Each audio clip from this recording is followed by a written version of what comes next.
আমি আজি ওলাইছো অৰুণাচললৈ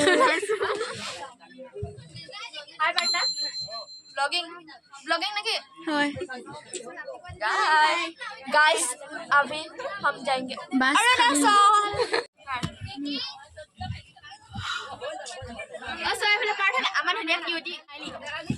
ওয়াও गदर ब्लॉग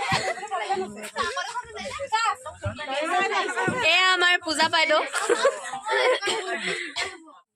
তেওঁলোকে লাগতিয়াল বস্তুবোৰ বাছৰ ভিতৰত সোমাই আছে। এয়া আকৌ GS বিকাশে সকলো ছাত্ৰী আহিলে নাই ৰোলকণ কৰি আছে। পপি বৰা, সীমাক্ষী হাজৰিকা, সীমাক্ষী শইকীয়া অৰুণাচলৰ অভিমুখে বাছ চলিবলৈ আৰম্ভ কৰিছে আৰু দেই।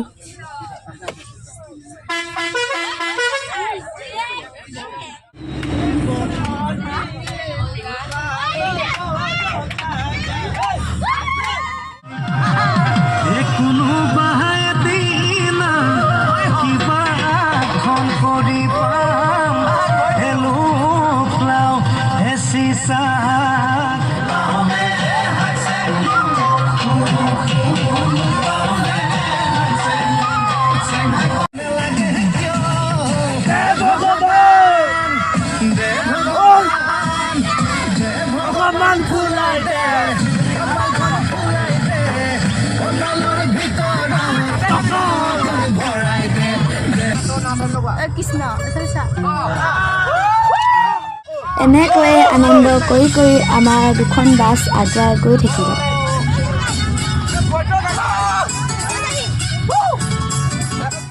ৰাতিপুৱা হোৱাৰ পাছতো আমি হৰিনাম শুনি শুনি আগবাঢ়ি গৈ আছো আমাৰ লক্ষ্য স্থানৰ দিশে।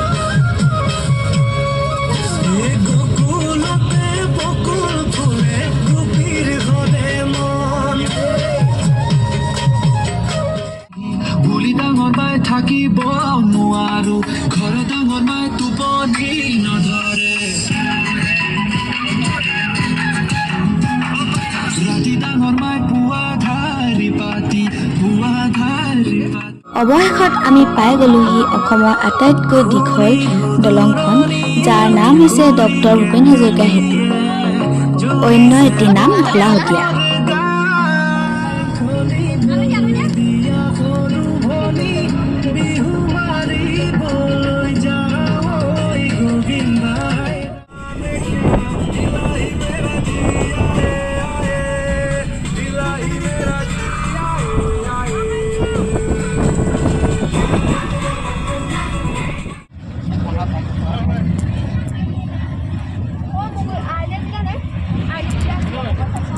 ফাইনেলি আমি অৰুণাচল প্ৰদেশ পাই গলোহি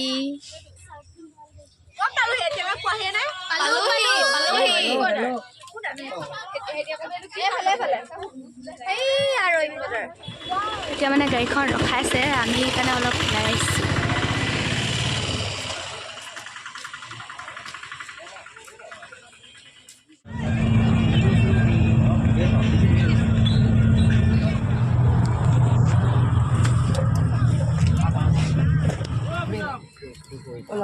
এওঁলোকে আকৌ অৰুণাচলৰ কমলা বিলাইছে।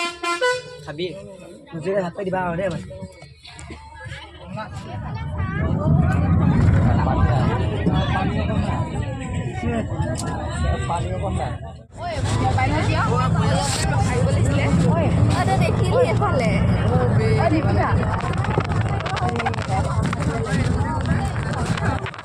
আমি পাই গলোহি ৰয়িং, পাহৰি গৈছিলোঁ।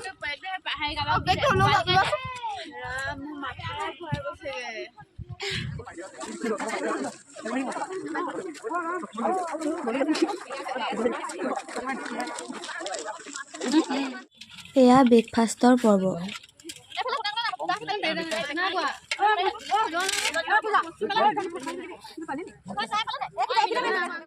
ব্ৰেকফাষ্ট কৰি হোৱাৰ পাছত সকলোৱে লগে ভাগে এতিয়া ভাত বনাবৰ কাৰণে যোজা কৰিছে।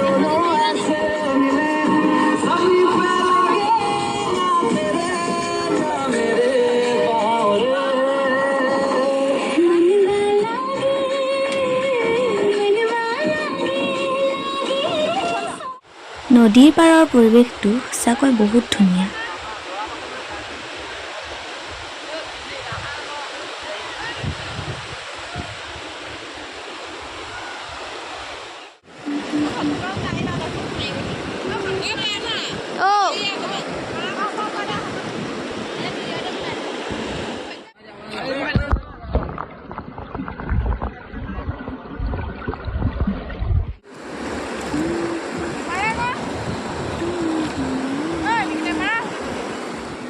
এইবাৰ আকৌ আমি অন্য এটা দিশত ফুৰিবলৈ ওলাই আহিছোঁ।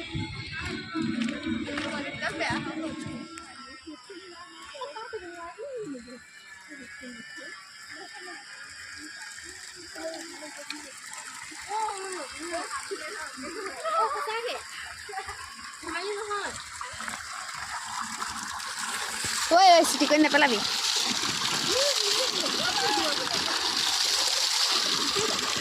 মুখখন দিবলৈ ভাল লাগে অ' মই নাই লোৱা পাৰ্থনা মোবাইলটো আঁতৰি যায় মই মুখখনে দি দিম দাঙি এতিয়া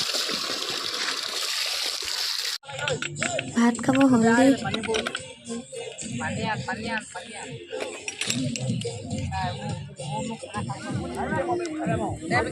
বিকাশ বিলাসা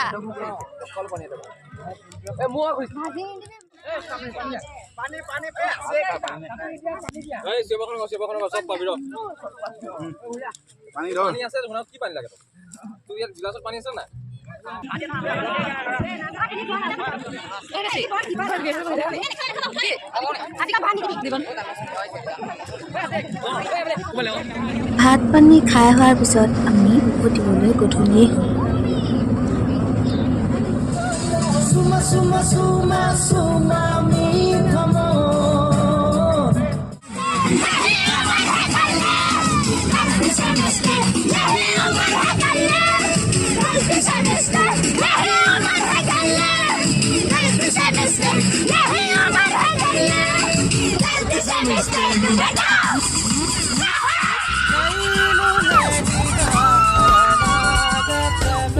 বাছত শুনি যোৱা মানুহৰ অৱস্থা চাওক। ভিডিঅ'টো ইমানেই কেনেকুৱা পালে জনাব। পুনৰ এটি নতুন ভিডিঅ'ৰ সৈতে লগ পাম। আজিলৈ বাই।